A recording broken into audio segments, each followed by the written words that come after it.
Praise the lord, హల్లెలూయా. దేవుని పరిశుద్ధ నామంలో మీ అందరికీ మేరీ క్రిస్మస్.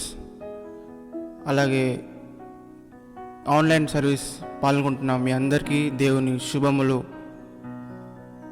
కలుగును గాక. ఆమేన్. క్రిస్మస్ వారంలోకి మనం ఎంటర్ అయ్యాం. ఆయన జన్మదిన సంతోషంలో మనము ఉన్నాం. ప్రతి ఒక్కరము మన హృదయాలను సిద్ధపరచుకుందాం. మన హృదయాలలో దేవుని ఆహ్వానిద్దాం. మన హృదయంలో దేవుడు జన్మించాలి. హల్లెలూయా. ఆయన ఈ భూలోకానికి ఎలాగైతే వచ్చాడో ప్రతి ఒక్కరి హృదయాలలో దేవుడు జన్మించాలని ఆశిస్తున్నాడు. నీ హృదయంలో యేసుప్రభు వారు జన్మించారా? ఒక్కసారి మీరు ప్రశ్నించుకోండి. ఈ క్రిస్మస్ సమయంలో మీ హృదయాన్ని దేవునికి అర్పించండి. మీ హృదయాల్లోకి దేవుని ఆహ్వానించండి. హల్లెలూయా. అదే నిజమైన క్రిస్మస్. దేవుని ఆరాధించి మన హృదయపూర్వకంగా దేవుని ఘనపరిచి మన హృదయంలోకి ఆహ్వానించుకొని దేవునికి ప్రాధాన్యత ఇవ్వాలి. హల్లెలూయా. ఈ ఆన్లైన్ ప్రార్థన, ఈ ఆన్లైన్ సర్వీస్ పాల్గొంటున్న మీ అందరికీ క్రిస్మస్ శుభాకాంక్షలు. మరి ఒక్కసారి ఇలా ఆన్లైన్లో దేవుని ఆరాధించి ఆయన వాక్యాన్ని వినే భాగ్యాన్ని మనకు అనుగ్రహించాడు. ఈ ఆన్లైన్ సర్వీస్ ప్రారంభించుకునే ముందు మనం ప్రార్థనతో ప్రారంభించుకుందాం. మనం కళ్ళు మూసుకున్నట్లయితే, పరిశుద్ధమైన మా తండ్రి, ప్రేమగల దేవా, మమ్మల్ని ప్రేమించి మా కొరకై ఆ మహిమను విడిచి ఈ భూలోకానికి వచ్చారు తండ్రి. మా హృదయాలలోకి మిమ్మల్ని ఆహ్వానిస్తున్నాం దేవా. ఎవరైతే ఈ ఆన్లైన్ సర్వీస్ పాల్గొంటున్నారో ప్రతి ఒక్కరి హృదయాలను దర్శించండి దేవా. మరి వారు మిమ్మల్ని పూర్ణ మనస్సుతో, పూర్ణ ఆత్మతో ఆరాధించగల కృప వారికి అనుగ్రహించండి తండ్రి. మీ క్రిస్మస్ సందేశంలో ఉన్న ఆ సత్యాలను మేము మా జీవితంలో వాటిని మేము స్వతంత్రించుకొని అవలంబించుకొని అటు ప్రకారము మేము నడుచుకోగలటకు సహాయం చేయండి. ఎవరైతే మీరు ఆన్లైన్ సర్వీస్ పాల్గొంటున్నారో, వీక్షిస్తున్నారో వారందరూ మీ ఆత్మ అభిషేకాన్ని కుమ్మరించండి. మంచి ఆరోగ్యాలు అనుగ్రహించండి. అపవాది క్రియలన్నిటి నాశనం చేయండి దేవా. నన్ను వాడుకున్న విధానాన్ని బట్టి నీకు వందనాలు. ఒక చిన్న కొద్ది ప్రార్థన ప్రభువైన యేసుక్రీస్తు నామములో అడిగి పొందుకుంటున్నాం తండ్రి. ఆమేన్. పశువుల పాకలో దేవకుమారుడు దీనుడై పుట్టెను మానవాళికి. ఆకాశాన దూతలు పాడి స్తుతించిరి, గొల్లలో జ్ఞానులు పూజించిరి. మనసే పులకించెను క్రీస్తు జన్మతో, తనువే తరించెను రాజు రాకతో. కొనియాడి కీర్తించేదము, పరవశించి ఆరాధించెదం. కొనియాడి కీర్తించేదము, పరవశించి ఆరాధించెదం.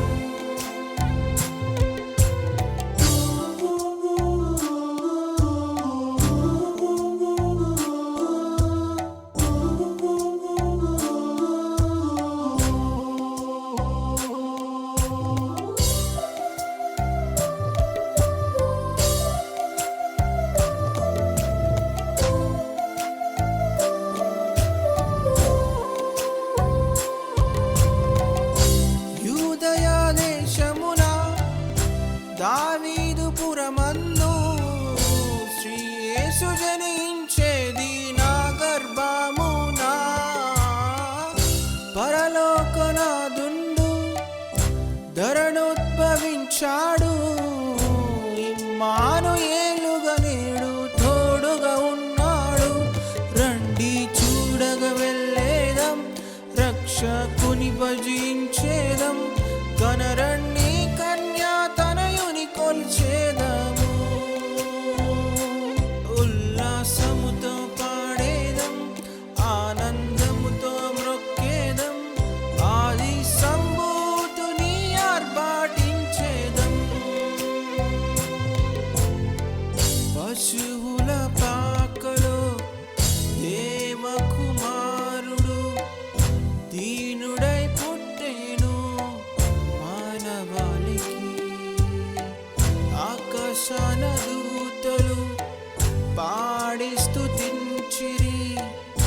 గొల్లలు జ్ఞానులు పూజించి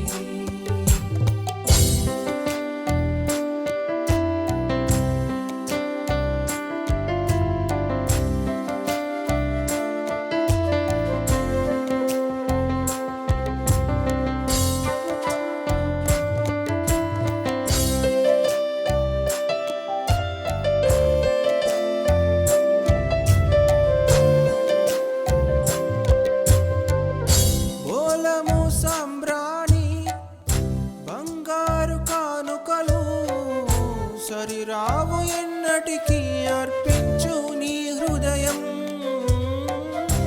అక్షయుడు దేవుడు రక్షకుడు వచ్చాడు, మోక్షాన్ని తెచ్చాడు ఈ మానవ మనుగడకు.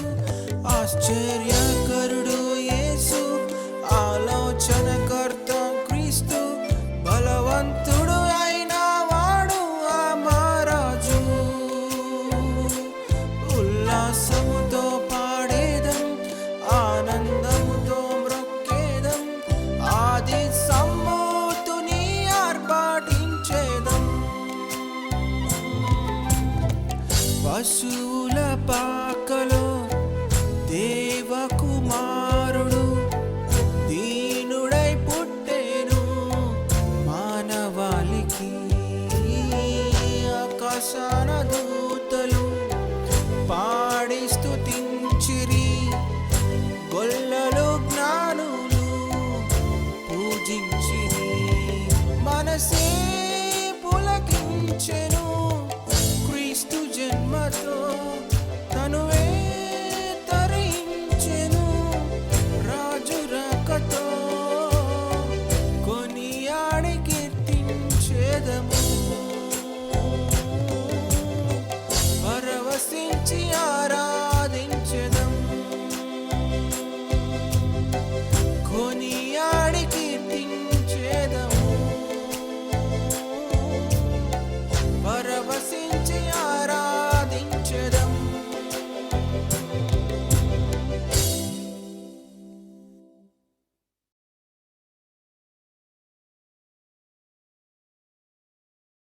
దేవుని పరిశుద్ధ నామములో మీ అందరికీ శుభములు.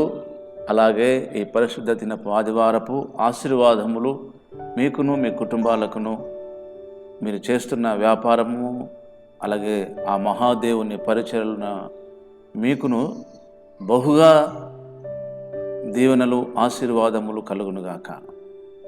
అలాగే ఈ క్రిస్మస్ మాసంలో 3వ ఆదివారంలోకి మనం ప్రవేశింపచేశాడు ప్రభు. కనుక ఆయనకి ఎంతో కృతజ్ఞులమై ఉన్నాము. కనుక మరొకసారి మీ అందరికీ క్రిస్మస్ శుభాకాంక్షలు. Happy Christmas, merry Christmas. మీరందరూ ఈ యూట్యూబ్ ఛానల్ ద్వారా మరి ఈ దైవ వర్తమానాలను వింటూ చూస్తున్నారు. అందుని బట్టి మీకెంతో మరి వందనాలు. మీ కొరకై నిత్యము ప్రార్థన చేస్తున్నాము. కొత్త వారికి కూడా ఈ దేవుని పరిచర్యను మీరు పరిచయం చేయండి. అనేక మందికి మరి సబ్స్క్రైబ్ చేసుకోగలుగుటకు వీలు కల్పించండి. అలాగే పరిచర్య కొరకై ప్రార్థించండి.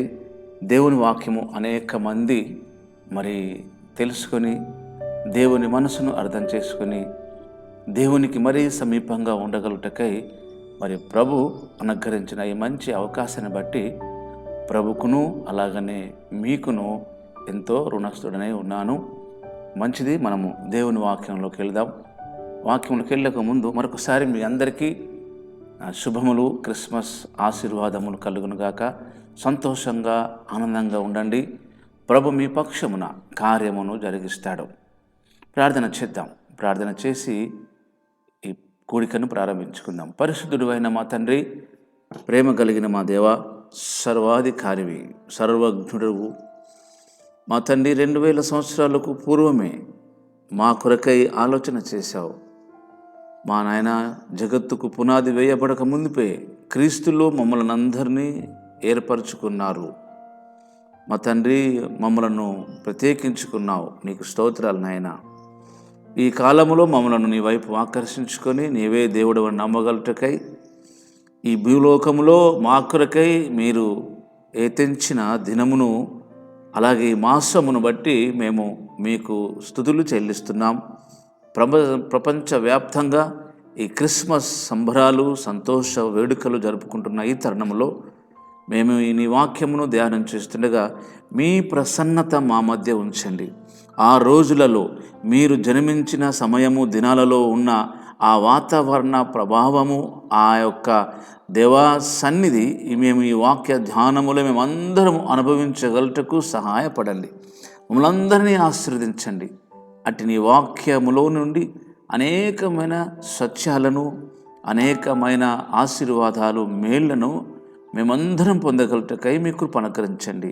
మేమందరం ఒక కుటుంబంగా, క్రీస్తు కుటుంబంగా మేమందరం చేరి ఈ యొక్క యూట్యూబ్ ఛానల్ ద్వారా నీ వాక్యాన్ని వింటూ ధ్యానం చేస్తుండగా నీ ప్రసన్నత, దేవా నీ మహిమ ప్రభావము మా దేశమంతటను వ్యాపింప చేసి మీరు మహిమ పొందమని, మమ్మల్ని దీవించమని, మీ నామమునకే మహిమ కలుగునుగాక.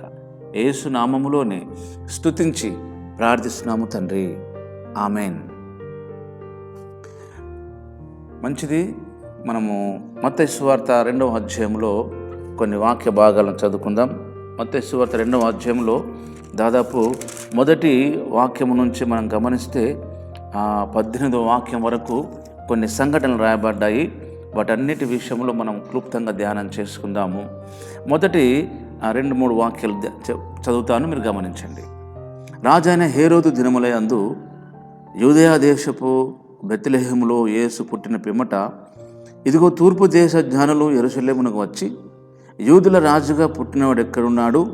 తూర్పు దిక్కున మేము ఆయన నక్షత్రమును చూచి ఆయనను పూజింపవచ్చితమని చెప్పిరి. ఈ వాక్య భాగంలో జ్ఞానులు ఎక్కడి నుంచి వచ్చారో, ఎక్కడికి వచ్చారో, ఎలా వచ్చారో, ఎందుకు వచ్చారో అనే విషయాన్ని ఈ వాక్య భాగం మనకు తెలియజేస్తుంది. అయితే ఇక్కడ ఒక మాట రాయబడ్డది. ఏమని ఉందంటే, ఆ మాట 2వ వాక్యములో, యూదుల రాజుగా పుట్టినవాడు ఎక్కడున్నాడు? తూర్పు దిక్కున మేము ఆయన నక్షత్రం చూసి ఆయనను పూజింపవచ్చితమని చెప్పి. అలాగనే ఇక్కడ ఒక మాట ఇంకోటి ఏముందంటే, తూర్పు దేశ జ్ఞానులు అని రాయబడ్డది. యాక్చువల్గా ఈ వాక్య భాగము మరి తెలుగు అనువాదం, అలాగనే ఇంగ్లీష్ అనువాదం కూడా ఇలాగే ఉంది.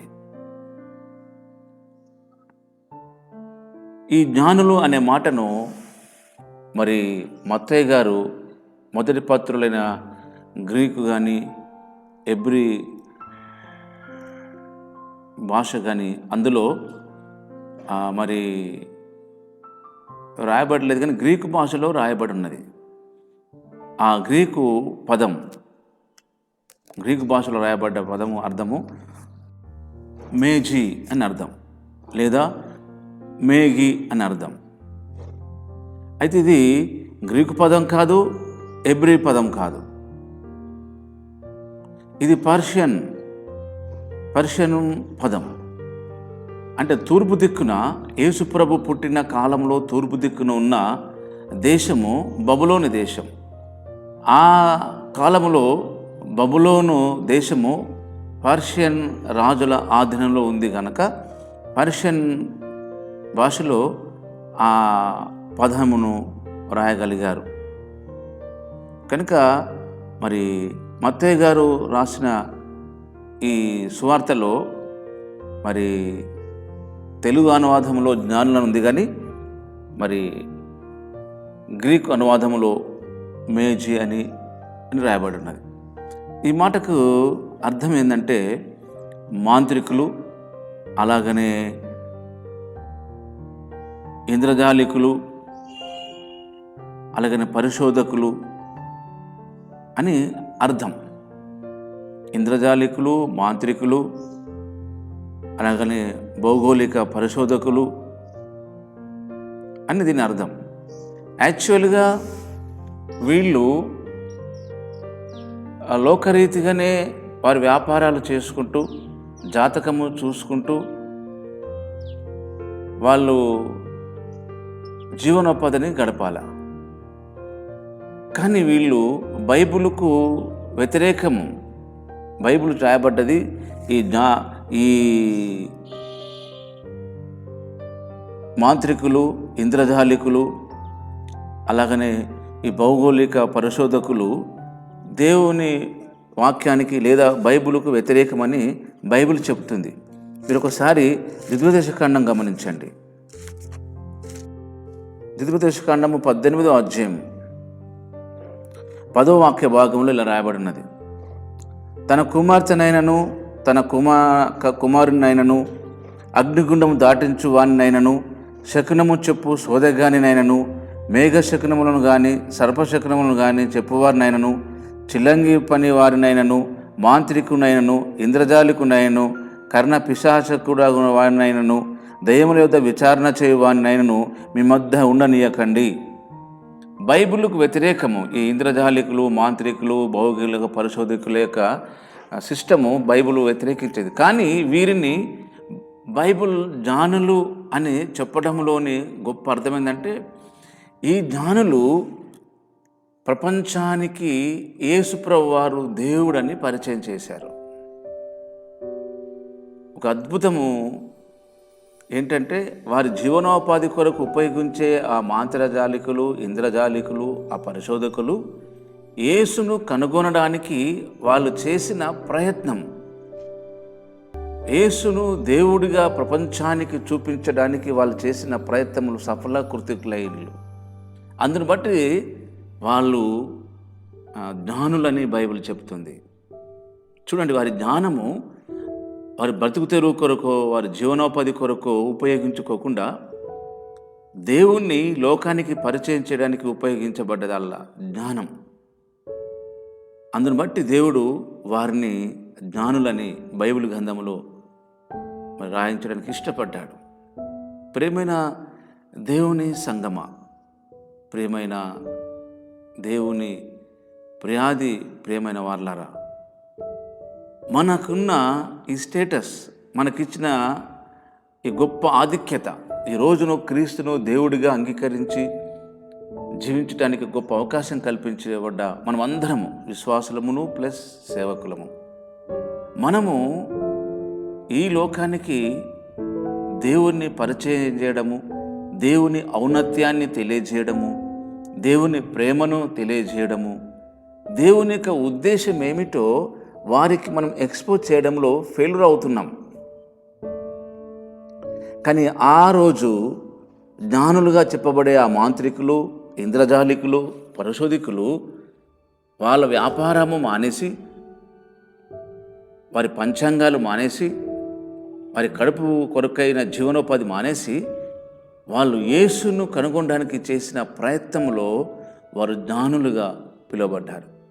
ఇంకొక విషయం ఏంటంటే, మనం చదివిన మత్తయి సువార్త 2వ అధ్యాయంలో వారు ఒక మాట చెప్తున్నారు. ఏంటంటే 2వ అధ్యాయంలో 2వ వాక్యం: యూదుల రాజుగా పుట్టినవాడు ఎక్కడున్నాడు? తూర్పు దిక్కున మేము ఆయన నక్షత్రం చూచి ఆయన పూజింపవచ్చితమని చెప్పిరి. ఎవరికి చెప్పిరి? యూదుల రాజుగా పుట్టినవాడు ఎక్కడున్నాడని వెతుకుతూ వాళ్ళు రాజమందిరానికో రాజదర్బారుకో వెళ్ళాలి, కానీ కనబడిన ప్రతి ఒక్కరిని అడుగుతున్నారు యెరూషలేముకు వచ్చి. అది గమనించండి. యూదుల రాజుగా పుట్టినవాడు ఎక్కడ ఉంటాడు? రాజమందిరంలో, రాజదర్బార్లో ఉంటాడు. మరి వాళ్ళు సీదా రాజదర్బార్కి వెళ్ళొచ్చు కదా, రాజమందిరానికి వెళ్ళొచ్చు కదా. అంటే వీరి జ్ఞానం గమనించండి. ఈ యూదుల రాజుగా పుట్టినవాడు రాజమందిరంలో ఉండడు, రాజదర్బార్లు ఉండడు, సామాన్యమైన మనుషుల మధ్యనే పుట్టి ఉంటాడన్న భావనతో, దేవుని ఆత్మ నడిపింపుతో కనబడిన ప్రతి వ్యక్తిని అడుగుతున్నారు, యూదుల రాజుగా పుట్టినవాడు ఎక్కడున్నాడని. మేము తూర్పు దిక్కున నక్షత్రం చూచి ఆయన పూజింపవచ్చితమని చెప్తున్నారు. వాళ్ళతో వారికి అర్థం అవ్వట్లేదు వాళ్ళ పరిస్థితి. చూడండి, వాళ్ళు దర్బారులో, మందిరంలో, రాజమందిరంలోకి వెళ్ళాల్సిన వాళ్ళు ప్రతి ఒక్కరిని అంటే జనాల మధ్యలోకి వెళ్ళిపోయారు. మనమైతే డైరెక్ట్ రాజమందిరంలోకి వెళ్ళిపోయేవాళ్ళం. విచిత్రం అది. రాజుగా పుట్టినవాడు సామాన్యమైన మనుషుల మధ్య పుడతాడని, సామాన్యమైన జీవితంలో ఉంటాడన్న విషయము వాళ్ళు ఎలా గ్రహించగలిగారు? దేవుని కొరకు చేసే ప్రయత్నము, దేవుని కనుగొనడానికి చేసే ప్రతి ఆలోచన దేవుని సన్నిధానానికి నడిపించి దేవుని నడిపింపుకు ఒక కారణభూతురాలుగా ఉంటుంది. వాళ్ళు రాజమందిరానికి వెళ్ళకుండా, రాజదర్బారుకి వెళ్ళకుండా ప్రజల మధ్యలోకి వెళ్ళి వారు అడగడంలోని ఉద్దేశం, ఆ పుట్టిన రాజు సామాన్యమైన మనుషులకే కుటుంబంలోనే పుడతాడన్న భావనతో వారు ఎదుగుతున్నారు. ఈరోజు కూడా చాలామందికి యేసు ప్రభు అంటే అర్థం కావడం లేదు. అది ఒక మతానికని, ఒక తెగకని, లేదా ఒక జాతికి సంబంధించిన వ్యక్తి అని, విద్య లేని పామర్లు, విద్య కలిగిన వారు, ఎడ్యుకేటెడ్ పర్సన్స్ కూడా అలాంటి దృక్పథంలోనే ఉన్నారు. కానీ ఆ రోజు ఆ మాంత్రజాలికులుగా, ఇంద్రజాలికులుగా, పరిశోధకులుగా, జ్యోతిష్కులుగా ఉన్న వాళ్ళు ఆ పుట్టబోయే రాజు రాజదర్బార్లో లేడన్న ఆలోచన, అలా నడిపింపును గమనించి మన దైనందిన జీవితంలో విశ్వాసులంగా, సేవకులంగా దేవుని ఆత్మ నడిపింపును, ఆత్మ గ్రహింపును, అభిషేకము మనం కలిగి ఉండాలనే విషయాన్ని ఈ వాక్య భాగం మనకు చెప్పకనే చెబుతుంది. అలాగనే హేరోదు రాజు అయిన ఆ రాజు పిలిపించేంత వరకు వాళ్ళు ఆ రాజు దగ్గరికి వెళ్ళలేదు. వీళ్ళు అనుకోంగా ఈ విషయము హేరోదు రాజులో చెవులో పడిపోయింది. ఈ మాట మత్తయి సువార్త 2వ అధ్యాయం గమనిస్తే, 2వ అధ్యాయంలో 3వ వాక్యం గమనిస్తే, హేరోదు రాజు ఈ సంగతి విన్నప్పుడు అతడును అతనితో కూడా యెరూషలేము వారందరూ కలవరపడ్డారు. ఈ సంగతి విన్నాడు ఈ హేరోదు రాజు. వీళ్ళు అనుకోంగా ఈ జ్ఞానంలో చెప్పబడే వాళ్ళేమో ప్రజల మధ్యకి వెళ్ళి ఇన్వెస్టిగేషన్ చేస్తూ ఉంటే ఈ విషయము హేరోదు రాజు తెలిసి యెరూషలేములో ఉన్న వాళ్ళు ప్లస్ హేరోదు రాజు కలవరపడ్డారు. చూడండి, గమనిస్తే రాజు ఇంకొక రాజు పుట్టడానికి సరికి కలవరం కలుగుతుంది. అంటే ఈయనే శాశ్వతంగా ఏలాలి. ఈ రోజున చాలామందికి భక్తి చేస్తున్న చాలామందిలో సీనియర్ పాస్టర్స్ అయినా, జూనియర్ పాస్టర్స్ అయినా, విశ్వాస జీవితంలో వారి యొక్క పరిధిలో ఈ ఆలోచన, ఈ మెంటాలిటీ కలిగి ఉన్నట్టు మనం గమనించాలి. పదవుల కొరకు, అలాగనే లోకరీతి మర్యాదల కొరకు వారి యొక్క స్థితిగతులను మర్చిపోయి, స్థితిగతులు అంటే మేము విశ్వాసులము, దేవునికి సంబంధించిన వాళ్ళము, మేము సేవకులం అనే విషయాన్ని మర్చిపోయి వాళ్ళు లోకరీతి మనుషులుగా ప్రవర్తించడము, లోకరీతి వ్యవహారాలలో వాళ్ళు నడుచుకోవడం చాలా విచారకరమైన విషయం. ఈ విషయాన్ని మనం ఈ వాక్యం భాగం ద్వారా మనం తెలుసుకోవడానికి దేవుడు అవకాశం ఇచ్చాడు. కనుక కలవరపడ్డారు వాళ్ళు. ఈ రోజున చాలామందికి యేసుప్రభు అంటే గిట్టుతలేదు, నచ్చుతలేదు. యేసు దేవుడు అంటే ఓర్చుకోలేకపోతున్నారు. కొందరు నమ్మనట్టుగానే ఉంటున్నారు. అందులో ఎన్నో తప్పులు వెతుకుతున్నారు. గమనించండి, ఆ రోజు యెరూషలేములో ఉన్న వాళ్ళంతా కలవరపడ్డారు, హేరోదు రాజు కలవరపడ్డాడు. కానీ ఎక్కడో దాదాపు కొన్ని వందల వేల మైళ్ళ దూరంలో ఉన్న ఈ జ్యోతిష్కులు, ఈ మాంత్రికులు, ఈ ఇంద్రజాలికులు, ఈ పరిశోధకులు యేసు పుట్టిన పిమ్మట తూర్పు దేశంలో ఉన్న ఆ తూర్పు దిక్కున ఆ నక్షత్రాన్ని చూశారు. ఆ రోజు బయలు వెళితే దాదాపు యేసుప్రభు 2 సంవత్సరాల వయసు గలవాడైనప్పుడు యెరూషలేముకు చేరుకున్నారు. 2 years పట్టింది. ఎందుకంటే ఈ మాట హేరోదు రాజుల చెవునబడి హేరోదు రాజు వాళ్ళను పిలిపించుకొని ఈ యూదుల రాజుగా పుట్టిన వాడి యొక్క డీటెయిల్స్ అన్నీ కన్ఫర్మ్ చేసుకొని మీరు వెళ్ళి పూజించి రండి, నేను కూడా ఆ దేవుని పూజిస్తానని చెప్పాడు. కుయుక్తి కలిగి మోసం చేయడానికి. వీళ్ళు మళ్ళీ రాకపోయేసరికి 2 సంవత్సరాల వయసు కలిగిన వాళ్ళందరినీ హేరోదు రాజు చంపించినట్టు బైబిల్ చెప్తుంది. దీన్ని బట్టి ఈ జ్ఞానులుగా చెప్పబడుతున్న వీళ్ళు ఇలా ప్రయాణం దాదాపు 2 years పట్టింది. చూడండి మత్తయి సువార్త 2వ అధ్యాయం 16వ వాక్య భాగం. మీరు కూడా బైబిల్ చూడండి. ఆ జ్ఞానులు తన్ను అపహసించరని హేరోదు గ్రహించి బహు ఆగ్రహము తెచ్చుకొని తాను జ్ఞానుల వలన వివరంగా తెలుసుకున్న కాలాన్ని బట్టి బెత్లెహేములోను దాని సకల ప్రాంతములలోనూ 2 సంవత్సరములు మొదలుకొని తక్కువ వయసు గల మగపిల్లలందరినీ వధించెను. అంటే దాదాపు 2 years వారి ప్రయాణం. వారు ఎక్కడ తిన్నారు, ఎలా తిన్నారు, ఎక్కడ పడుకున్నారు ఆలోచించండి. ఈ రోజున మనము మందిరానికి వెళ్ళడానికి ఎంతో బద్ధకం. ప్రతి ఆదివారం మందిరానికి వెళ్ళకుంటే ఏమైతే ఇంట్లో ప్రార్థన చేసుకుంటే కాదా అన్న భక్తులు కూడా ఉన్నారు. ఆదివారం కూడా వారి ఉద్యోగాలు వారి వ్యాపారాలలో కొనసాగుతూనే ఉన్నారు. ఉద్యోగం రాకముందు, వ్యాపారాలు అభివృద్ధి కాకముందేమో రెగ్యులర్గా క్రమంగా మందిరానికి వస్తూ పరిచర్లు పాల్గొంటున్నారు. వారి వ్యాపారాలు ఉద్యోగాలు వచ్చేసరికి ఆ ఉద్యోగాల్లో వ్యాపారాల్లో బిజీ అయిపోయి సంఘాన్ని, దేవుని మందిరాన్ని మర్చిపోయి మందిర పరిచర్యను మర్చిపోయిన వారు చాలామంది ఉన్నారు. ఈ రోజున దేవుడు వారిని దర్శిస్తున్నాడు, వారితో మాట్లాడుతున్నాడు. చూడండి, వారి వ్యాపారాలు వారి ఉద్యోగాలను మానేసి వారి కడుపు కొరకైన ఆ పరిస్థితులను మానుకొని యేసు ప్రభు పుట్టిన విషయాన్ని కనుగొనడానికి వాళ్ళు 2 సంవత్సరాల ప్రయాణం పట్టింది. అప్పుడున్న ప్రయాణం మనందరికీ తెలుసు, ఒంటెల మీద ప్రయాణం చేయాలి. ఇప్పట్లాగా కార్లు, బస్సులు, ట్రైన్లు, హెలికాప్టర్లు, ఏరోప్లేన్స్ ఏమి లేవు. మీ అందరికి తెలుసు ఆ విషయం. పబ్బులు లేవు, హోటల్స్ లేవు, చక్కటి ప్రయాణానికి ఎలాంటి వెసులుబాట్లు లేవు. ఆ కాలంలోనే వారిలోని ఆసక్తి, వారిలోని ఆ తెగింపు, ఆ ధైర్యము, ఆ కుతూహలాన్ని గమనిస్తే ఈ రోజున క్రైస్తవులుగా పిలువబడుతున్న మనమందరం కూడా ఆ వాక్య భాగం ద్వారా ఒక పాఠం నేర్చుకోవాలి.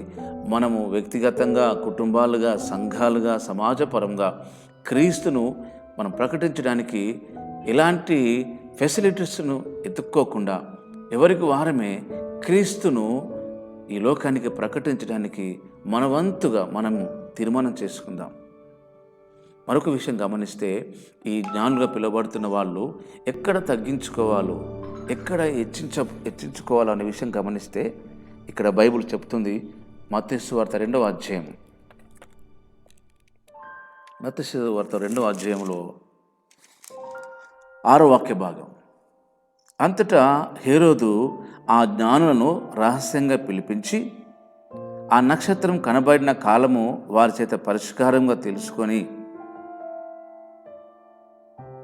ఈ మాట గమనించండి. అంతటా హేరోదు ఆ జ్ఞానులను రహస్యంగా పిలిపించి ఆ నక్షత్రం కనబడిన కాలము వారి చేత పరిష్కారంగా తెలుసుకొని అనే మాట. అలాగనే 2వ అధ్యాయం, మత్తయి సువార్త 2వ అధ్యాయం గమనిస్తే 10వ వాక్యము 11వ వాక్యము కలిపి రాయబడ్డాయి. వారు ఆ నక్షత్రాన్ని చూచి అత్యానంత భరితులై ఇంటిలోనికి వచ్చి తల్లి అయిన మరియను ఆ శిశువును చూచి సాగిలపడి ఆయనను పూజించి అని రాయబడ్డది. ఈ 11వ వాక్య భాగానికి, అలాగనే ఈ మత్తయి సువార్త 2వ అధ్యాయంలోని 6, 7 వాక్య భాగాలను మనం గమనిస్తే ఆయన రాజు పిలిపించినప్పుడు కనీసము రాజుకు నమస్కారం చేయాలన్న ఆలోచన, ఆ భయము, ఆ భక్తి కూడా వారిలో కనబడుతున్నట్టు లేదు. అసలు ఆయనకు ఇచ్చే మర్యాద కూడా ఇవ్వనట్టుగానే కనబడుతుంది.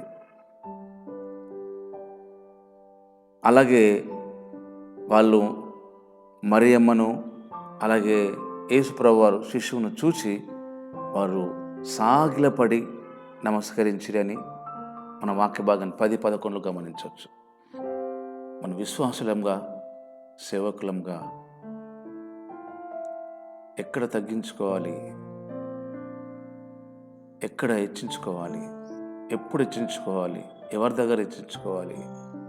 పాత నిబంధన కాలంలో ప్రవక్తల దగ్గరికి రాజులు వచ్చేవాళ్ళు. వీళ్ళు చాలామందికి తెలుసు, కొంతమందికి తెలియదు. ప్రవక్తల దగ్గరికి రాజులు వచ్చేవారు. కానీ ఈ రోజున సేవకులుగా, విశ్వాసులుగా పిలువబడుతున్న మనము రాజకీయ నాయకుల దగ్గరికి వెళ్ళి సహాయం కొరకు, ఫైనాన్షియల్ హెల్ప్ కొరకు, మందిరాలు కట్టుకోవడానికి, మందిర స్థలాలు కొనుక్కోవడానికి, వాహనాల కొరకు, జీవనోపాధి కొరకు వారి సహాయార్థమై వారితో కలిసి వారిలో ఒకరిలాగా పనిచేస్తున్నాం. 14వ అధ్యాయం 20వ వాక్యం ఆదికాండం. నీ శత్రులను నీ చేతికి అప్పగించిన సర్వోన్నతులకు దేవుడు స్థిరపడునుగాక నీవు చెప్పాను. అప్పుడు అతడు అన్నిట్లో అతనికి 10వ వంతు ఇచ్చెను. 22వ వాక్యం గమనించండి. ఆదికాండం 14వ అధ్యాయము 21వ వాక్యం.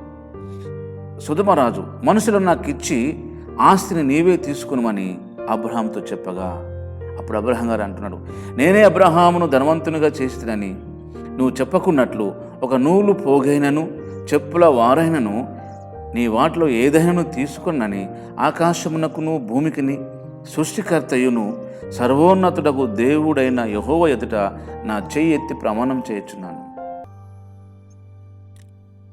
ఆలోచించండి. దావీదు గారు దేవుని మందిరం కట్టే టైంలో కూడా తను సొంతగా సంపాదించి దేవుని మందిరం కట్టడానికై ఎవరి దగ్గర కూడా ఎలాంటి ఒక రూపాయి కూడా తీసుకున్నట్టుగా మనం బైబిల్ చదువుతాం. ఆ మందిర స్థలం కొనడానికి కూడా ఆయన ఆ అర్నోను కళ్ళం దగ్గర అతని డబ్బులు తీసుకుని అంటే అతని డబ్బులు ఇచ్చి మరీ ఆ స్థలాన్ని కొనుక్కున్నాడు. ప్రియమైన దేవుని సంగమా, దేవుని సేవకులారా, దేవునికి ప్రియాది వాళ్ళారా, దయచేసి మరలో అనుకోకండి. మనం సర్వోన్నతుడకు దేవుని చేత పిలువబడ్డాం. విశ్వాసులైతే మీ ఉద్యోగాలలో, మీ వ్యాపారాలలో దేవుని కొరకు నమ్మకంగా ఉండండి. సేవకులైతే మరీ విశేషంగా దేవునిపై ఆధారపడండి. సహవాసము సంస్థల మీద ఆధారపడకండి. వాళ్ళు ఇచ్చే ఆ పైనీరు హెల్ప్ మీద ఆధారపడకండి. మనల్ని పిలిచిన దేవుడు నమ్మదగిన వాడని నీ ద్వారా, నా ద్వారానే ఈ లోకానికి తెలియజేయవలసిన ఆవశ్యకత ప్రభు మన మీద ఉంచాడు. కనుక వాళ్ళు రాజుకు భయపడము, రాజు కదా అని చెప్పేసి సాగిలపడము, నమస్కారం చేయడము, రాజు కదా అని చెప్పేసి వాళ్ళు మరోలాగా ప్రవర్తించడం అస్సలు చేయనట్టు బైబిల్ చెప్తుంది. మనం ఈ వాక్య భాగం ద్వారా ప్రభు మనతో చెప్పేది అదే. మనము ఈ లోక సంబంధమైన నాయకులు, రాజకీయ నాయకులు, అధికారులను గౌరవించాలి, ప్రేమించాలి. అంతే తప్ప మనం వాళ్ళ కింద చేతులు కట్టుకొని నిలబడి వారి సహాయార్థమై మాటిమాటికి వారికి ఫోన్లు చేసి వారిని కలిసి వారి పార్టీకి మనం సహకరించి వారి పార్టీ వాళ్లకు మనము ఓట్లేసి డబ్బులు తీసుకొని సహాయార్థమై మందిరాలు కట్టుకోవడం, స్థలాలు కొనుక్కోవడం, వాహనం కొనుక్కోవడం దయచేసి చేయకండి. దేవుడు ఎంతో బాధపడతాడు. దేవుని వాక్యం చెబుతుంది యెషయా గ్రంథం 49వ అధ్యాయములో, యెషయా గ్రంథం 49వ అధ్యాయములో 7వ వాక్య భాగం. ఇశ్రాయేలు విమోచకుడును పరిశుద్ధ దేవుడునగు యెహోవా మనుషుల చేత నిరాకరింపబడిన వాడును, జనులకు అసహ్యుడును, నిర్ణయాత్ముల సేవకుడగు వానితో ఇలాగ సెలవిస్తున్నాడు. జనులకు అసహ్యుడును, నిర్ణయాత్ముల సేవకుడగు వానితో ఇలాగ సెలవిస్తున్నాడు. యెహోవా నమ్మకమైన వాడనియు, ఇశ్రాయేలు పరిశుద్ధ దేవుడు నిన్ను ఏర్పరచుకున్ననియు రాజులు గ్రహించి లేచెదరు, అధికారులు నీకు నమస్కారము చేసేదరు. నాయకులు, రాజకీయ నాయకులు, అధికారులు వాళ్ళ దృష్టిలో మనం మెప్పు పొందడానికి, వారు మెచ్చుకోవడానికి, వారి దగ్గర ఎలాంటి సహాయమైనా తీసుకోవడానికి వారికి మనం లాలుచి పడతా ఉన్నాం. ఇక్కడ గమనించిన బైబిల్ వాక్యం గమనిస్తే, ఇశ్రాయేలు విమోచకుడు పరిశుద్ధ దేవుడాగు యెహోవా మనుషుల చేత నిరాకరింపబడిన వాడు, జనులకు అసహ్యుడును, నిర్ణయాత్మల సేవకుడగు అనే మాట మన గురించి రాయబడ్డది మాట. సేవకుల గురించి వారికి ఇలాగ చెప్తున్నాడు, యెహోవా నమ్మకమైన వాడని, ఇశ్రాయేలు పరిశుద్ధ దేవుడు నిన్ను ఏర్పరచుకున్న నీవు రాజులు గ్రహించేటట్లు మన స్టేటస్ దిగకూడదు. అధికారులు నీకు నమస్కారం చేసేదారు. నేను దేవుని సేవ ప్రారంభంలో చాలామంది మా బెల్లంపల్లి ప్రాంతంలో సింగరేణి అధికారులు పరిచయస్తులు ఉన్నవారు ఉన్నారు. అలాగే పోలీస్ డిపార్ట్మెంట్లో కూడా నాకు తెలిసిన వాళ్ళు పరిచయస్తులు ఉన్నారు. ఎందుకంటే అనేది లోకల్ నాది బెల్లంపల్లి. నేను అందరికీ తెలిసిన వాడను. పరిచయ కొరకే వారు ఎంతో సహకారాన్ని సహాయాన్ని అందించాలనుకుంటే నేను దానికి ఇష్టపడలేదు. కనీసము వాటర్ ట్యాప్ వేయడానికి కూడా నేను ఇష్టపడలేదు. అది రూల్స్ అండ్ రెగ్యులేషన్ ప్రకారంగా నాకు అప్లికేషన్ పెట్టి వాళ్ళు ఇచ్చేంత సమయము కాలం వరకు వేచిండు. ఎక్కడో ఒక్కొక్క కాడ వాటర్ తెచ్చుకొని మేము ఆ కాలం గడుపుకున్నామే తప్ప పక్కనే మాకు ట్యాప్ ఉన్నప్పటికీ మేము ఎలాంటి ఇల్లీగల్ కనెక్షన్ తీసుకోకుండా అధికారులు ఇచ్చేంత వరకు మేము వెయిట్ చేసాం. స్థలము కూడా అంతే. ఈ స్థలంలో సింగరేణి స్థలంలో మనం పర్మిషన్ ఇచ్చేంత వరకు కూడా మేము అక్రమంగా మందిరాన్ని కట్టడానికి ఇష్టపడలేదు. అలాగే దేవుని వాక్యంలో యెషయా గ్రంథం 49వ అధ్యాయం 23వ వాక్య భాగం, రాజులు నిన్ను పోషించు తండ్రులుగాను వారి రాణులు నీకు పాలించు దాసులుగాను ఉండేదరు. వారు భూమి మీద సాగిలపడి నీకు నమస్కారం చేసేదరు. నీ పాదముల ధూళి నాకెదరు. అప్పుడు నేను యెహోవానని నీవు నా కొరకు కనిపెట్టుకుని వారు అవమానం నొందుదురని నువ్వు తెలుసుకుందు. అవమానం నొందరని నువ్వు తెలుసుకుందు. గమనించండి, రాజులు నిన్ను పోషించేవారుగా, రాణులు నీకు పాలించు దాసులుగా వారు భూమి మీద సాగిలపడి నమస్కారం చేస్తారట అధికారులే. మనమే రిటర్న్ వారికి నమస్కారాలు దండాల మీద దండాలు పెడతాంటాం, వంగి వంగి నమస్కారం చేస్తుంటాం. ఎంత విచారం! చాలామంది సేవకులను గమనిస్తున్నాను యూట్యూబ్లలో. ఆ పార్టీ కండువలు కప్పుకొని ఆ పార్టీలో ప్రెసిడెంట్లుగా, జిల్లా ప్రెసిడెంట్లుగా, జిల్లా సెక్రటరీలుగా సేవ చేసే బదులు వారి దగ్గరికి వెళ్ళి వారి సహాయం తీసుకున్నారు కనుక వారి పార్టీలో పనిచేయడం, ఇటు మళ్ళీ దేవుని సేవ చేయడం చాలా బాధాకరం. సందర్భం వచ్చింది కదా అని మీకు ఈ విషయాలు ప్రభు అనుమతితో చెప్పగలుగుతున్నాను. వాళ్ళు చూడండి, జ్ఞానులు అని పిలువబడుతున్నారు. వాళ్ళు జ్యోతిష్కులు, మాంత్రికులు, ఇంద్రజాలికులు, పరిశోధకులు. వాళ్ళు ఎక్కడో చెట్టు కింద చాపేసుకుని కూర్చుకొని చేయి చూచుకునే వాళ్ళు, గాఢ విద్య కలిగిన వాళ్ళు, సోద చెప్పేవాళ్ళు. ఈ రోజున చాలామంది సేవకులు సోద చెప్పేటోళ్ళు తయారైంది. ఈ ప్రజలు కూడా అలాగే తయారయ్యారు. దేవుడు నా కొరకు ఏం దర్శనం చూపించిండు, నాకు ఉద్యోగం వస్తుందా రాదా, దేవుడు ఏం చెప్పిండు దర్శనంలో, నాకు పెళ్ళి అవుతుందా కాదా, మగపిల్లడు పుడతాడా ఆడపిల్ల పుడుతుందా, నేను సక్సెస్ అవుతున్నా నా లైఫ్లో అని సేవకుల దగ్గరకు వచ్చి అడిగే విశ్వాసులు తయారయ్యారు. ఇలా తయారు చేసింది కూడా మన సేవకులే, సోదగానులుగా తయారయ్యారు. డబ్బు కూలికి బోధించేవారు అని బైబిల్ చెబుతుంది. చాలా బాధాకరమైన విషయం. కనుక ఈ వాక్యం వింటూ ఈ వాక్యం చూస్తున్న వాళ్ళారా, జ్ఞానులుగా పిలువబడుతున్న వాళ్ళు జ్ఞానులు కాదు కానీ పరిశుద్ధ గ్రంథములో పరిశుద్ధాత్మ దేవుడు వారు జ్ఞానులు అని రాయించడానికి వారి యొక్క మానసిక స్థితి కారణం.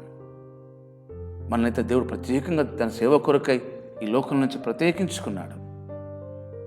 మనమెంత ఇంకెక్కువ దేవుని కొరకు రోషంగా పౌరుషం కలిగి ఉండాలి, దేవుని బట్టి అతిశయించాలి. ఒకసారి ఆలోచించండి.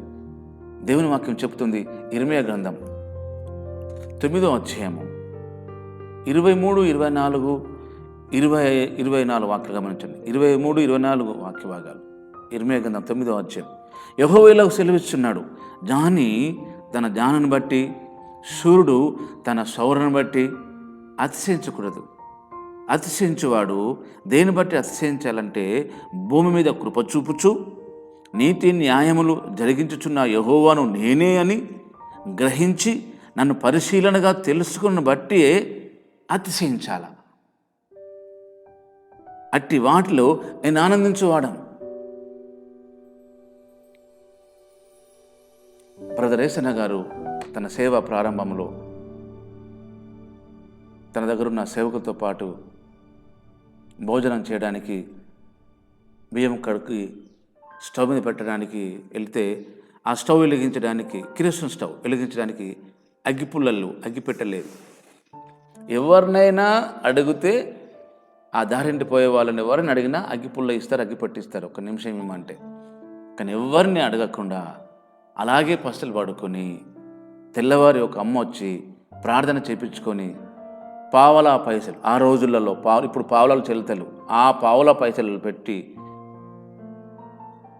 పావులనో పైసనో 2 పైసలు ఒక అగ్గిపెట్టె కొనుక్కొని అన్నం వండుకొని వారు పరిచయం కొనసాగించిన వాళ్ళు ప్రపంచంలో చాలా చోట్ల యేసయ్య గారి పరిచర్య ప్రస్తుతం గోరంట్లో కూడా దేవుని సేవ ఎంత చక్కగా ఉందో మనం గమనించవచ్చు. చాలామంది గొప్ప గొప్ప సేవకులు ఈ లోకానికి, ఈ లోకాశలకు, ఈ లోకంలో ఉన్న నాయకులకు అట్రాక్ట్ కాకుండా, వారి సహాయం తీసుకోకుండా చాలామంది మందిరాలు కూడా రాజకీయ నాయకులతో ఓపెన్ చేపిస్తూ ఉంటారు. ఎంత విచారం! ఇంత గొప్ప సేవకులు, ఇంత గొప్ప సాక్షి సమూహము, భగత్ సింగ్ గారు, దేవదాసయ్య గారు, ఇలా ఎంతోమంది గొప్ప గొప్ప సేవకులు వాళ్ళ పరిచర్యను ప్రభు మన ముందు పెట్టాడు. మనం ఎప్పుడు ఈ లోకంతో రాజీ పడకూడదు. కనుక వాళ్ళు యేసును, శిష్యుడిగా ఉన్న యేసును మరియను చూచి సాగిలపడ్డారు. హేరోదు రాజు కనీసం నమస్కారం కూడా పెట్టనట్టుగానే ఉన్నది అలా స్థితి చూస్తే. అలాగని ఇక్కడ ఒక విషయం గమనించాలి. ఇక్కడ తల్లి అయిన మరియను ఆ శిశువును చూచి సాగిలపడి ఆయన్ను పూజించి అనే మాట రాబడ్డది. చూడడము మరియమ్మను చూశారు, అలాగనే యేసుప్రభు శిష్యుడిగా యేసుప్రభును చూశారు. కానీ సాగిలపడ్డారు, ఆయనకు సాగిలపడి. ఆ మాట గమనించండి, మీరు బైబిల్ తెరిచి ఆ మాట గమనించండి. 2వ అధ్యాయము 11వ వాక్య భాగంలో తల్లి అయిన మరియను ఆ శిశువును చూచి సాగిలపడి ఆయనను పూజించి. మత్తయి సువార్త 1వ అధ్యాయంలో 21వ భాగం గమనిస్తే తన ప్రజలను వారి పాపము నుండి ఆయనే రక్షించును అని రాయబడ్డది. తన ప్రజలను వారి పాపము నుండి ఆయన రక్షించును. మత్తయి సువార్త 1వ అధ్యాయంలో 21వ వాక్యములు. మరియమ్మ రక్షించదు. మరియమ్మ కేవలం పాత్రగా ఉపయోగించుకున్నాడు దేవుడు ఈ లోకానికి రావడానికి. అంత మాత్రమే కానీ మరియమ్మ పూజించడానికి, మరియమ్మను హైలైట్ చేయడానికి అవకాశం లేదు. కానీ మరియమ్మ యొక్క సమర్పణ, తెగింపు మనకు చాలా అవసరం. మనం గత వారంలో ధ్యానం చేశాం. కనుక యేసు ప్రభువే దేవుడు, ఆయనే మన పాపములను పరిహరించేవాడు. కనుక సాగిలపడి ఆయనను పూజించి అనే మాట గమనించండి. అలాగనే మరొక విషయం గమనించాలి. ఏంటంటే వాళ్ళు తమ పెట్టెలు విప్పి బంగారమును, సాంబ్రాణిని, బోలమును కానుకలుగా సమర్పించిరి. వాళ్ళు పెట్టెలు విప్పి బంగారాన్ని, సాంబ్రాణిని, బోలమును సమర్పించారు. క్రిస్మస్ అంటేనే కానుక. దేవుడు మనుషుల కొరకై యేసు ప్రభువును కానుకగా ఈ లోకానికి పంపించాడు. మనమే ఒక కానుకగా ఆయనకు అర్పితం కావాలి. దేవునికి ఇవ్వడం అంటే డబ్బుతో ముడిపడినది కాదు సంబంధం, విశ్వాసంతో ముడిపడ్డ సంబంధం అది. చాలామంది కానుక అనగానే డబ్బుతోనే ముడిపడ్డట్టుగా డబ్బే మనుషులకు ఆలోచన వస్తూ ఉంటుంది. డబ్బుకు సంబంధమైనది కాదు కానుక. 10వ భాగము, 10వ భాగమైన ఆయనది, అది ఆయనకి ఇవ్వడానికే తలపనం తోక్కొస్తుంది. 10వ భాగం ఇవ్వడంలో గొప్ప ఏమి లేదు. 10వ భాగం ఆయనది, ఆయనకి ఇచ్చి నీకున్న 90% దేవునికి ఇవ్వండి, అప్పుడు నువ్వు దేవునికి ఇచ్చినట్టు. అలాగనే యేసుప్రభువును దేవుడు మనకు కానుకగా అర్పించాడు. ఇక్కడ జ్ఞానులు అనగా పిలువబడుతున్న వాళ్ళు బంగారాన్ని, సాంబ్రాణిని, బోలాన్ని అర్పించారు. మనం కూడా ఈ క్రిస్మస్ సందర్భంలో మన ఆత్మీయ తండ్రులుగా, ఆత్మీయ నాయకులుగా ఉన్న వాళ్ళు వారి ప్రార్థనల ద్వారా, వారి వాక్య పరిచర్య ద్వారా మన ఆత్మీయ జీవితంలో, భౌతిక జీవితంలో మేలును అనిపించిన వాళ్ళముగా వారికి ఒక చక్కటి ప్రత్యేకమైన కానుకను మనం పంపించాలి. అది మనకెంతో ఆశీర్వాదం. బైబిల్ చెప్తుంది, ఒకడిచ్చు కానుక వాడిని గొప్పవారి ఎదుట నిలబెడుతుంది. ఎవరికి పడితే వాళ్ళ కానుకలు ఇవ్వకండి. ఈ చాలామంది ఇళ్లల్లోకి వస్తూ అంటారు కానుకల కొరకై. ఇవ్వకండి. నేను ఒక పాస్టర్గా, ఒక సేవకునిగా మా విశ్వాసాన్ని ఎప్పుడు దర్శించాను. దేవుడు వెళ్ళమంటే వెళ్తాను తప్ప, ఇది కరోనా పరిస్థితి కనుక నేను కానుక కూడా తీసుకోను. వాళ్ళు ఎప్పుడు ఏదైనా కూడా ఆన్లైన్ కానీ లేక మందిరానికి వచ్చినప్పుడు కానీ ఇస్తారు. ఎంత అవసరం ఉన్నా ఎవరిని ఒక రూపాయి అడగడానికి ఇష్టపడరు. ఎందుకంటే ప్రభు ఏమనుకుంటాడో అన్న ఆలోచన నాకు కలుగుతుంటుంది. కనుక వారు కానుకగా అర్పించబడ్డ దాన్ని కూడా మనము ఆలోచిస్తే బంగారము దైవత్వానికి సూచన, బంగారము రాజరికానికి సూచన. వాళ్ళు తెలుసో తెలియకనో వాళ్ళు బంగారాన్ని పెట్టెలు విప్పి మనం కూడా ఒక పాఠం నేర్చుకోవాలి. మనము దేవుడు మనకు ఎంతో బంగారాన్ని ఇస్తున్నాడు, ఎంతో డబ్బు ఇస్తున్నాడు. ఆ డబ్బులు కనీసము మనము దేవుని కొరకు, దేవుని పరిచయ కొరకై ఖర్చు చేయండి. మీ సేవకునికి, మీ పాస్టర్ గారికి దేవుని సేవలో మీ ఆర్థిక సహాయం ఎంతో అవసరం. బంగారం అంటే చాలా ఇష్టపడతాను. ఎప్పుడైనా మీరు దేవుని సేవ కొరకై మీ బంగారాన్ని మీ మందిరంలో కానుకగా ఇచ్చారా? ఒకవేళ ఇవ్వకుండా ఉంటే ఈరోజు ఇవ్వండి. బంగారమే ఇస్తేనే దేవునికి ఇష్టమా, డబ్బులు ఇస్తే దేవునికి ఇష్టపడా అనే లాజిక్ మాట్లాడుతూ అంటాం. అలా మాట్లాడకండి. బంగారము నాది అన్నాడు దేవుడు. నువ్వు బంగారం సంపాదించుకోవడానికి, బంగారం కొనడానికి దేవుడు సహాయపడ్డాడు. అన్నప్పుడు మీరు బంగారం ఇచ్చి చూడండి, ఇవ్వండి మీకు ఇవ్వబడును అన్నాడు దేవుడు. అడుగుడి మీకు ఇవ్వబడును అన్నాడు, ఇవ్వుడి మీకు ఇవ్వబడును అన్నాడు. కనుక బంగారము దైవత్వానికి, అలాగనే రాజరికానికి గుర్తు. దేవుడైన యేసు ఆయన రాజుగా వాళ్ళు ఎక్స్పోజ్ చేస్తున్నారు ప్రపంచానికి. అలాగే బంగారము నీ విశ్వాసానికి గుర్తు. బైబిల్ చెప్తుంది, ఒకసారి ఆ మాట గమనించండి. పేతురు గారు రాసిన మొదటి పత్రిక 1వ అధ్యాయము 7వ వాక్య భాగం. నశించిపోవు సువర్ణము అగ్ని పరీక్ష వలన శుద్ధపరచబడుతున్నది కదా, దానికంటే అమూల్యమైన మీ విశ్వాసము ఈ శోధనల చేత పరీక్షకు నిలిచినదై. గమనించారా? నశించిపోయే సువర్ణము అగ్ని పరీక్ష వల్ల అది శుద్ధపరచబడుతుంది కదా, దానికంటే అమూల్యమైన మీ విశ్వాసము, బంగారం కంటే వాల్యుబుల్ కలిగింది నీ విశ్వాసం. కనుక ఇవ్వడం అంటేనే మనం మరోలాగా డబ్బు గురించి ఆలోచన చేయొద్దు, విశ్వాసానికి సంబంధించింది. కనుక బంగారం వాళ్ళు సమర్పించారంటే నీ విశ్వాసాన్ని నువ్వు పరీక్షించుకోవాలి. ఈ క్రిస్మస్ టైంలో మీకున్నదో లేదో కానీ దేవునికి ఇవ్వడానికి ఒక మంచి కానుకను ఇవ్వడానికి, చిన్నపిల్లలు మొదలుకొని పెద్దవాళ్ళందరూ అన్ని సండేలలాగా అన్ని కార్యక్రమాలలాగా ఇవ్వకుండా ఒక స్పెషల్ కానుక విశ్వాసానికి గుర్తది. అలాగనే సాంబ్రాణి, బైబిల్ చెప్తుంది సాంబ్రాణి మంచి సువాసనకు గుర్తు, అది పరిశుద్ధతకు గుర్తు సాంబ్రాణి. అలాగే మన పవిత్ర జీవితానికి గుర్తు, ప్రార్థనకు గుర్తు. ఈ వాక్య భాగం చూడండి, నిర్గమకాండము 30వ అధ్యాయము 34వ వాక్య భాగం. మరి యెహోవా మోషేతో ఇట్లనెను, నీవు పరిమళ ద్రవ్యములను అనగా జటమాంసి, గోపి చందనము, గంధపు చెక్క, ఈ పరిమళ ద్రవ్యములను స్వచ్ఛమైన సాంబ్రాణిని సమభాగములుగా తీసుకొని అని రాయబడ్డది. దేవునికి ఆ సాంబ్రాణి అర్పించేవాళ్ళు. పరిశుద్ధత, పవిత్రత చాలా ఇష్టం దేవునికి. పరిశుద్ధత అంటే పాపము చేయకపోవడం కాదు, పవిత్రత అంటే పాపము లేకపోవడం కాదు. దాని అర్థం నీతిమంతుడు అంటే పాపం చేయని వాడు కానీ అర్థం కాదు. యథార్థం అంటే పాపం లేకపోవడం కాదు. దేవునికి మన రహస్య జీవితంలో జరిగే ప్రతి విషయాన్ని ఆయనకు చెప్పడం. మనం పక్కా పాపులమనే విషయం ఆయన ఎరుగును. కానీ పవిత్రత కలిగి, పరిశుద్ధత కలిగి, మనం పరిశుద్ధంగా ఉండటం మనం పిలువబడ్డాము అని చెప్తుంది బైబిల్. ఎఫెసీ పత్రికలో కూడా గమనిస్తే ఒక మాట చూడండి. ఎఫెసీ పత్రిక కొత్త నిబంధన గ్రంథంలో 5వ అధ్యాయము. కావున మీరు ప్రియులైన పిల్లల వలె దేవుని పోలి నడుచుకోండి. క్రీస్తు మిమ్మల్ని ప్రేమించి పరిమళ వాసనగా ఉండుటకు మన కొరకు తను తాను దేవునికి అర్పణగా బలిగా అర్పించుకోను. పరిమళ వాసనగా. ప్రేమైన దేవుని సంగమా, సేవకులారా, ప్రేమైన వాళ్ళారా, సాంబ్రాణి మన ప్రార్థన ధూపము ఆయనకిష్టమైన బలర్పణగా ఉండాలి. నీకు ఇష్టమైతే ఈ పని సహాయం చేయని ప్రార్థన చేయడం మనకు ఎంతో ఇష్టం. ఆయనకి ఇష్టం లేకుండా ఏది మనకు వద్దు అన్న ఒక చక్కటి తీర్మానం ఈ క్రిస్మస్ మాసంలో చేసుకుందాం, ఈరోజు చేసుకుందాం.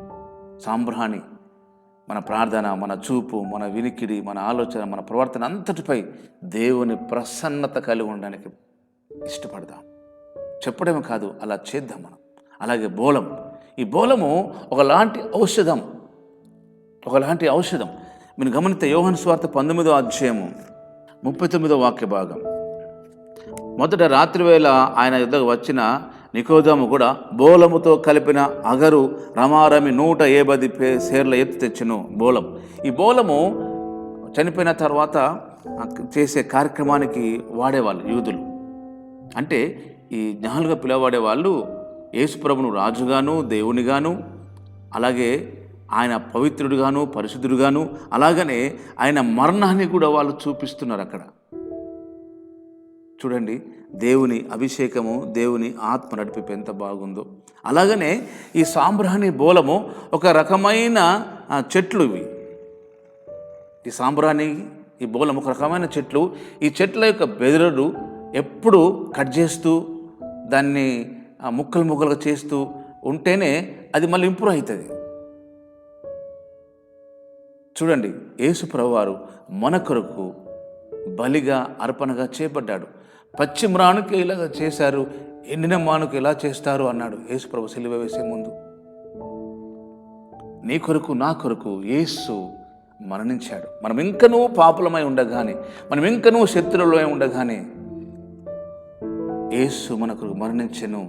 ఈ విషయాన్ని మర్చిపోవద్దు. అలాగని ఇంకొక విషయం ఏంటంటే, మత్తయి సువార్త 2వ అధ్యాయంలో వాళ్ళు వచ్చిన మార్గమున వెళ్ళకుండా వాళ్ళు వేరొక మార్గమున వెళ్ళిరి. మత్తయి సువార్త 2వ అధ్యాయం 12వ వాక్య భాగం. తర్వాత హేరోదు వద్దకు వెళ్ళవద్దని స్వప్నమందు దేవుని చేత బోధింపబడిన వారు మరొక మార్గమున తమ దేశమునకు తిరిగి వెళ్ళిరి. నా మార్గాలు వేరు, నీ మార్గాలు వేరు, నా తలంపులు వేరు, మీ తలంపులు వేరు, నా అభిప్రాయాలు, నా ఉద్దేశాలు వేరు, మీ ఉద్దేశాలు వేరు. అందుకనే నా ఇష్టానుసారమైన మనుషుడు నా ఉద్దేశములు నెరవేర్చేవాడు. వారు వచ్చిన మార్గమున వెళ్ళకుండా వేరొక మార్గమున వెళ్ళారు. మన మార్గాలను, మన అభిప్రాయాలను, మన ఉద్దేశాలను, మన ఇష్టాలను దేవుడు కొన్నిసార్లు, కొన్ని సందర్భాలు మన క్షేమం కొరకు, మన దీవెన కొరకు, మన సంఘాభివృద్ధి కొరకు, దేశ క్షేమం కొరకు వాటిని మారుస్తాడు. మనం యాక్సెప్ట్ చేయాలి వాటిని. నేను నమ్మిన దానికి కుందేలకు 3 కాలు అనొద్దు. కనుక మన ఆత్మీయ జీవితంలో ఆయనే మార్గమై ఉన్న దేవుడు ఈ లోకానికి, పరలోకానికి, భూలోకానికి ఒక మార్గంగా నిలిచాడు. నేనే మార్గము, నేనే సత్యము, నేనే జీవము. అదే క్రిస్మస్. కనుక ఈ క్రిస్మస్ సందర్భంలో, క్రిస్మస్ మాసములో ఈ ప్రత్యేకమైన సందేశం వింటున్న ప్రియ సంఘమా, దేవుని ప్రియాతి ప్రేమైన వాళ్ళారా, మీరు ఏ మతానికి చెందినవారైనా, ఏ కులానికి చెందినవారైనా, మనమందరము మనుషులము అనే విషయాన్ని ఎప్పుడు మర్చిపోకూడదు. సకల ప్రజల సంతోషము కొరకై మహా సంతోషకరమైన వార్త రాయబడేది బైబిల్లో. ప్రభుత్వమైతే నెక్స్ట్ వీక్స్ ఆ వాక్యం ధ్యానం చేద్దాం. కనుక జ్ఞానులుగా పిలువబడుతున్న వారు దేవుడిని ప్రపంచానికి పరిచయం చేసినట్లుగానే నీవు నేను ఆయనకు సాక్షులు నిలబడడానికి మన తలంపులను, మన మార్గాలను, మన ఉద్దేశాలను ప్రభు కొరకై మార్చుకొని నూతన సృష్టిగా చేయబడి రాబోయే కొత్త సంవత్సరం కొరకై అనేకులకు మాదిరికరంగా, దీవెనకరంగా మనల్ని మనము ప్రభు సమర్పించుకుందాం. అటు కృప ప్రభు మనందరికీ అనుగ్రహించి ఆయన కృపలో వర్ధిల్ల చేయునుగాక. ఆమెన్. ప్రార్థన చేద్దాం. పరిశుద్ధుడు అయిన మా తండ్రి, ప్రేమ కలిగిన దేవా, నీకు వందనాలు. ఈ క్రిస్మస్ మాసములో, ఈ 3వ ఆదివారపు రోజులో ఈ చక్కటి నీ వాక్య సందేశంకై నీకు స్తోత్రాలు చెల్లిస్తున్నాం. మా జీవితాలలో మేము ఎక్కడ తగ్గించుకోవాలో, ఎవరి ఎదుట సాగిలపడాలో, ఎవరికి మా విన్నపాన్ని చెప్పుకోవాలో, ఎవరిపై ఆధారపడాలో, ఎవరి కొరకు కనిపెట్టుకోవాలో మాకు స్పష్టంగా నాకు తెలిసినప్పటికీ మరొకసారి మాకు జ్ఞాపకం చేసి తెలియజేసినందుకు స్తోత్రాలు. ఈ వాక్యం వింటున్న చూస్తున్న బిడ్డలందరినీ దీవించండి. ఎవరైనా అనారోగ్యం కలిగి ఉంటే, బాధ కలిగి, దుఃఖం కలిగి, కృంగిపోయి ఉన్నట్టయితే యేసు నామములో పరిపూర్ణ విడుదల శక్తి వారిలోకి వెళ్ళుగాక. కృంగిన వారిని లేవనెత్తువాడని చెప్పిన నీ మాట చొప్పున వారు డిప్రెషన్ నుంచి సంపూర్ణమైన ఆత్మ ఆనందములకి వచ్చుదురుగాక. మా దేశమును దీవించండి, మా రాష్ట్రాలను దీవించండి, మా ప్రజలను ఆశీర్వదించమని ఆయన, మా సేవకులను, సేవకురాలను ఈ సమయంలో జ్ఞాపకం చేసుకుని వారి సేవా విధానంలో, ప్రయాణంలో వారిని బలపరిచి స్థిరపరచమని, తిరిగి మీ సన్నిధిలో మేమందరం మళ్ళీ కనబడేంత వరకు నీ కృపల వర్ధిల్లు చేయమని ఈ కొద్ది వాక్యం అందరి హృదయంలో మంచి నేలలో పడిన విత్తనం వల్ల నూరంతలుగా ఫలింపచేయమని యేసు పరిశుద్ధ నామంలో స్తుతించి ప్రార్థించడం తండ్రి. ఆమేన్. ఆమేన్. Praise the lord.